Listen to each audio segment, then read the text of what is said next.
an initial conversation outside also, and it was explosive, questions, Yeah.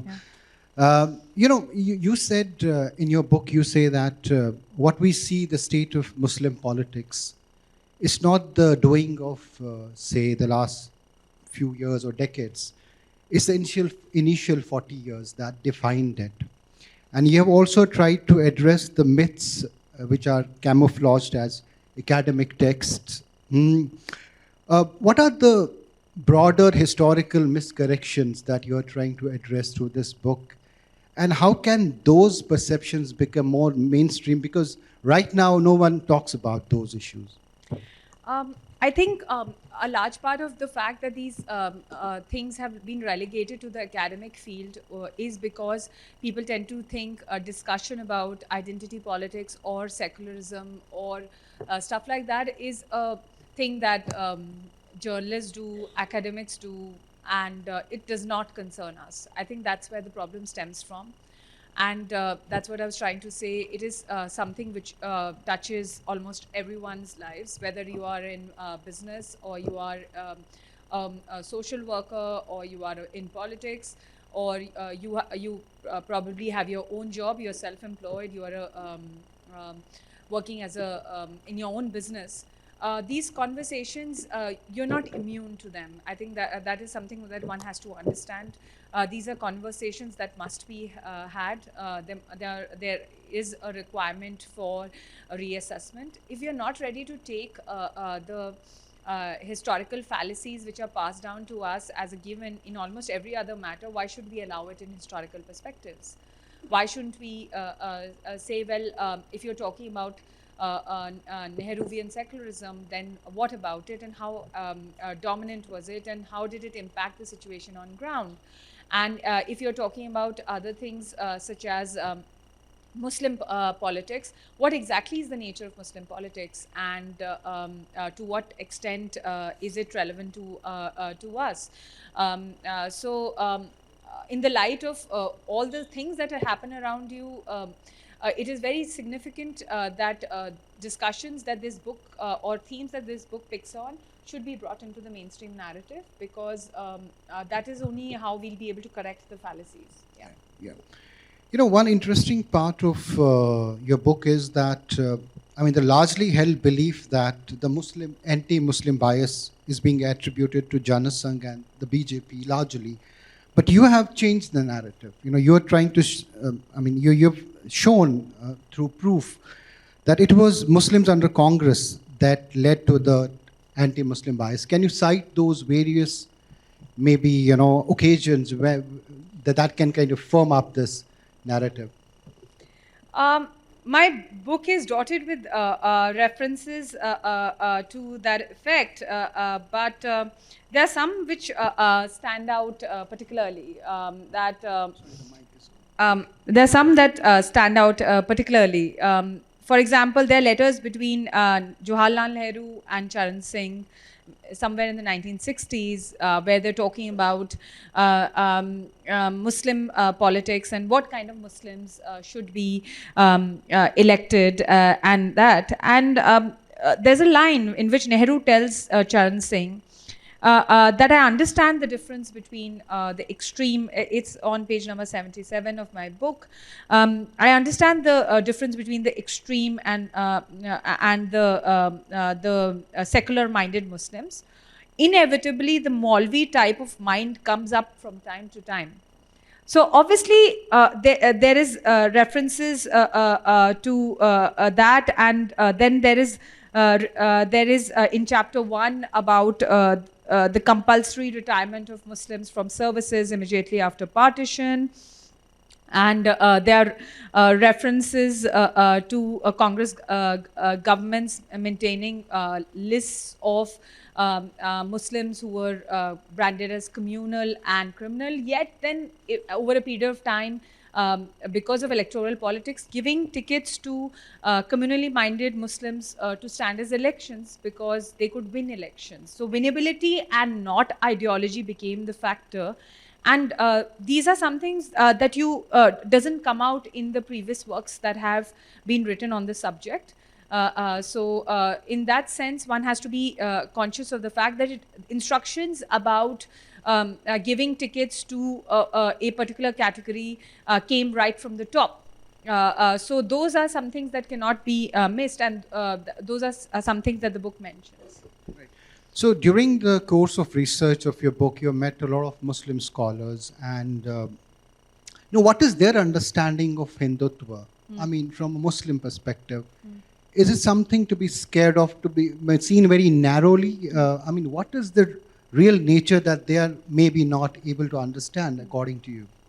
I think a large part of what is the understanding of Hindutva is very, very basic. People have not really tried to go into what it is actually trying to say.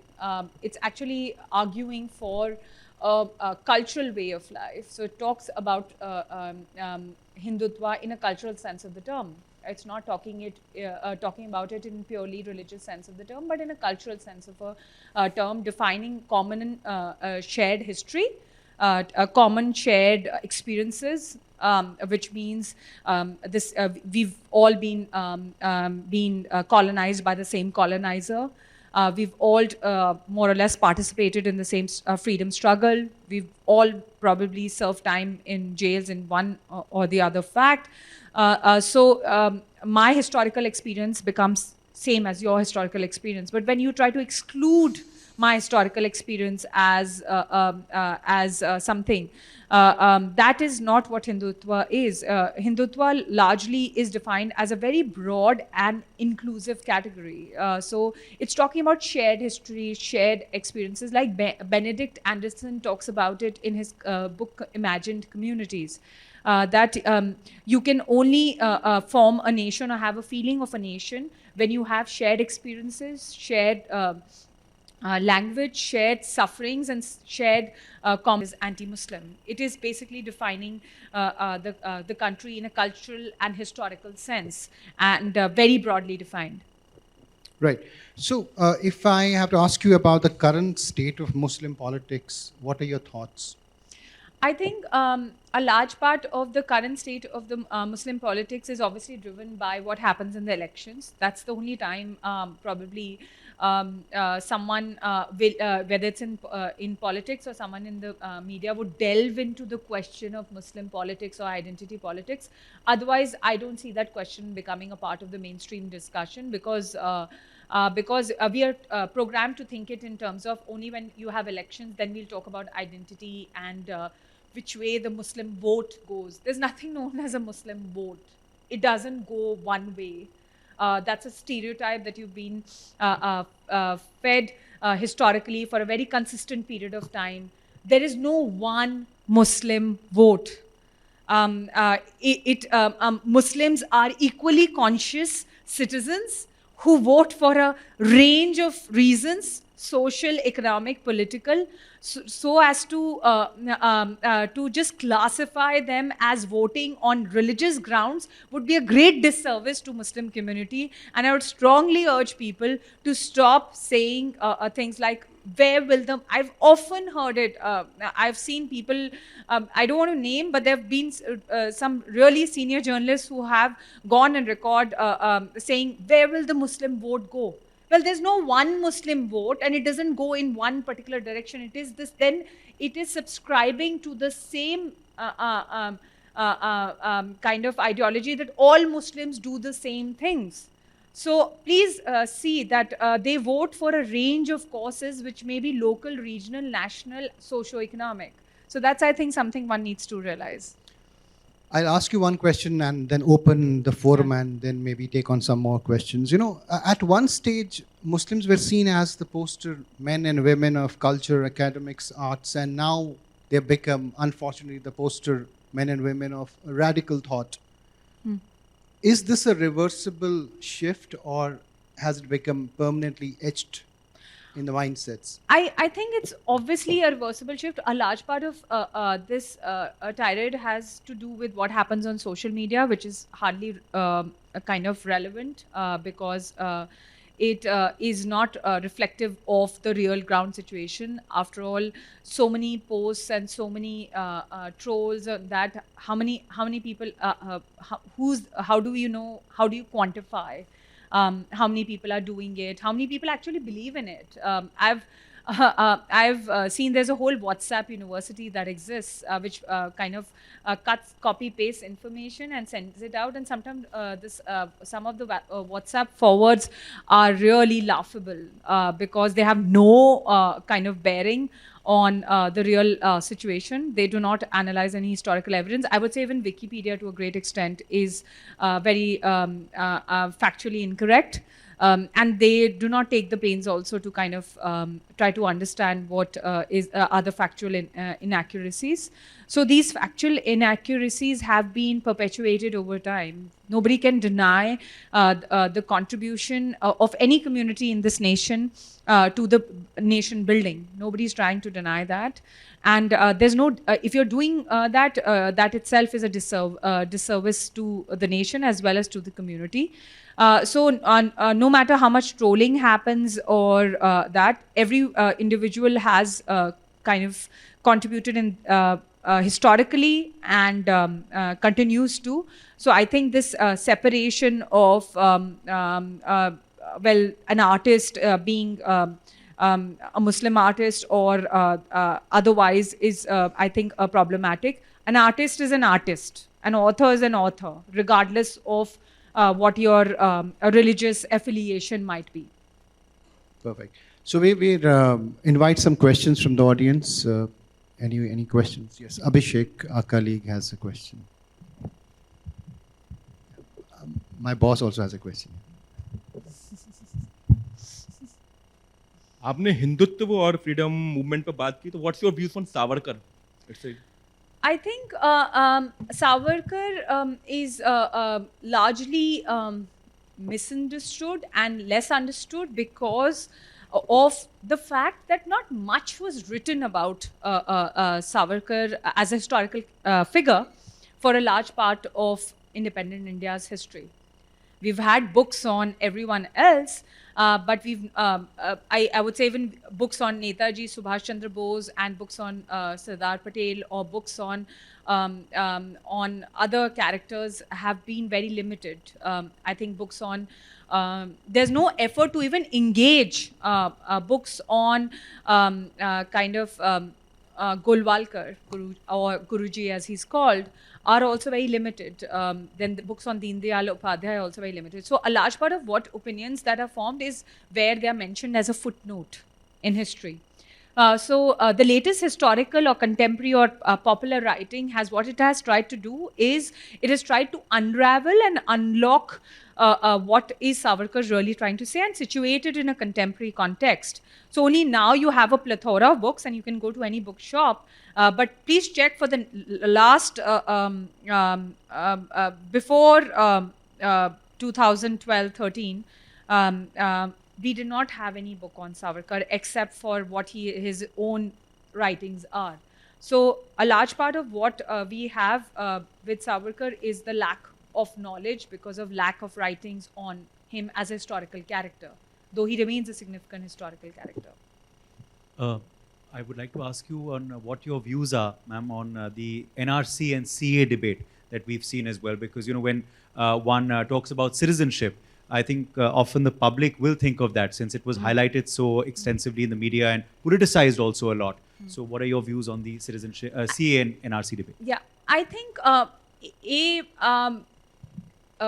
what I find problematic is that nowhere in that document does it talk about excluding any kind of citizen who's already a citizen of this country and has the valid documentation. There is no exclusion to that effect. I think that a large part of a feeling stems from that it's very exclusive. It's only trying to include a particular community. Nowhere in that document it is trying to exclude. It is talking about experiences of Hindu refugees who want to seek citizenship in the country. and it hopes to grant citizenship to them. But it is nowhere saying, well, citizenship to a particular section of community will be a deniability to the other. And I think that is in all this hullabaloo of over-politicization of CEA and NRC, I think we've lost a sense of trying to kind of deconstruct it word by word and try to see exactly what it is trying to do. The constitutional provisions are so strong, nobody can disenfranchise you or deny your citizenship on the basis of any fact. So please be rest assured about those particular aspects. Second, the National Register of Citizens is a thorny issue because it particularly tackles the issue of illegal immigration on the eastern side of the border, the western side of the border pretty much being very, very locked. It is the eastern side which is porous. I spoke to different people. It also has to do with the economics associated with that particular area. The density, average density of population in an area like West Bengal is obviously way beyond the national average. There's so much a state can take in terms of resources and managing state funds, coming to the rescue of these communities or being supportive of communities outside. So in states such as these areas, it's a very local issue also because the question of common language, shared culture and kind of heritage, but it's also a question of economic aspect which the state has to take on. Is the state ready to take on that economic burden? That's a question that one must ask, especially in the light of what Indira Gandhi had to take that decision in 1971 of actually declaring a war on East Pakistan, because we could just not bear the cost of having 1 million people cross the border in a matter of a week and they being housed in camps. Then it becomes a larger question of refugees, their human rights, and then the human rights of people who are citizens of this country. So those are challenges that you are there. So this National Register of Citizens basically aims to identify the citizens of this country. It is no way trying to exclude any particular community. Thank you. Okay, you have 2 minutes left, and this is okay. Okay, you can just stand up and maybe take a mic. The same situation is Assam. Yeah. So what would you say about that? In Assam also, again, there's a same insecurity with respect to what is the economic and social costs of that. For example, I'll tell you, there was a big refugee camp on which I made a documentary of Rohingyas from Bangladesh. They are from the Rakhine state in Myanmar.